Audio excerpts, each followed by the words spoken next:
Alors, vous l'avez fait plusieurs fois depuis le début de cette émission. On cite souvent en exemple les Canadiens pour leur prise en charge, notamment de la violence chez les adolescents. Nous partons donc à Montréal, où tous les comportements déviants constatés au lycée font l'objet d'une exclusion et d'une prise en charge au YMCA. Je vous rassure tout de suite, rien à voir avec les Village People, mais bien un programme visiblement efficace, vie en groupe, mise à l'écart, suivi jusqu'à la réintégration au lycée. Bref, du temps et de l'argent. Reportage sur place de notre envoyé spécial, Fabrice Hauss. Vous avez bu, vous êtes passé aux toilettes, vous avez fait toutes vos petites affaires, c'est bon? Ils sont 4, tous exclus pour quelques jours de leur école pour violence, retard répété ou consommation de drogue. Wake up. Je suis là. Mais j'aimerais que tu me regardes quand je te parle, c'est du respect ça aussi. Là. Il me semble que je t'en donne depuis que t'es là, depuis lundi. Exclus, mais pas dans la rue. C'est l'objectif premier de ce programme. Au menu avec Esteban, un éducateur français, une discussion qui inverse les rôles. Vous êtes directeur. Quelles sont les conséquences justes que vous metteriez par rapport à un élève qui se bagarre?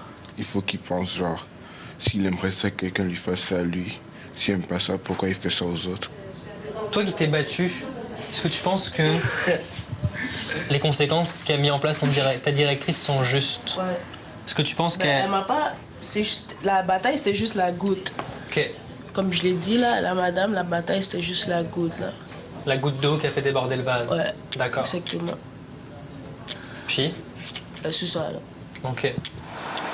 Depuis 11 ans, les YMCA du Québec, ces associations sportives et culturelles, viennent en aide aux écoles dépassées par la violence. J'ai menacé mon prof de maths à mort. J'y ai dit je vais te tuer mon tabarnak. Plusieurs fois de même. Qu'est-ce qu'il t'a répondu, tu penses? Y'a rien. Trop peur. Je cherche pas à me battre, mais si ça vient, ça vient. Mais là, je vais être capable de le contrôler. J'ai eu le temps de réfléchir. J'ai eu le temps de réfléchir, puis j'ai eu le temps de penser à qu'est-ce qui pourrait, les conséquences pourraient arriver si je recommencerais. L'après-midi est consacré au sport. Le YMCA, ce n'est pas l'école. Et selon les Québécois, c'est précisément l'un des ingrédients du succès. Il y a un réel changement, les faits de délinquance diminuent, les insubordinations aussi diminuent envers les professeurs. Je pense qu'un des points positifs du programme et ce pourquoi il est efficace, c'est justement parce qu'on est très réactif.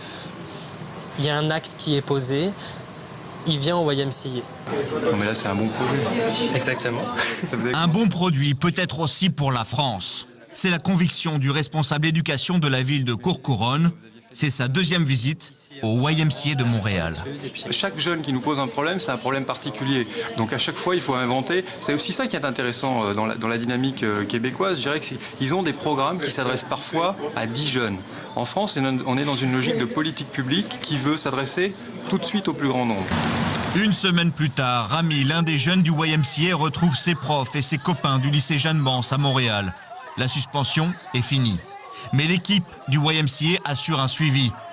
La visite régulière d'Esteban qui veille au grain.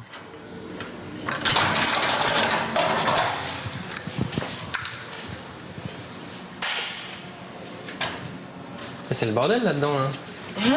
C'est le bordel là-dedans. Je sais. Moi, je repasse dans 4 semaines. Hein. Ça marche. Hein. Dans 4 semaines, j'aimerais bien que tu sois rangé, Rami. Je suis casse-pied, mais ce serait le minimum là quand même. T'imagines Madame Léveillé qui passe là? Je m'en sortis. Ça marche pas à tous les coups, il y a des élèves qui doivent y retourner, mais quand l'élève voit qu'il y a une concertation entre ce que l'intervenant du Y va dire, ce que la direction dit, et puis que le parent entend ça, là, il se rend compte qu'il est coincé de partout. Et l'encadrement est beaucoup plus complet dans ce cadre-là. Puis comment ça se fait que t'es rentré en relation avec ce gars-là? En 2010, l'école Jeanne-Mance a fait appel plus d'une trentaine de fois à l'alternative suspension du YMCA. De l'autre côté de l'océan, en France, la ville de Courcouronnes applique désormais la recette québécoise pour tenter de pacifier à son tour ses cours d'école.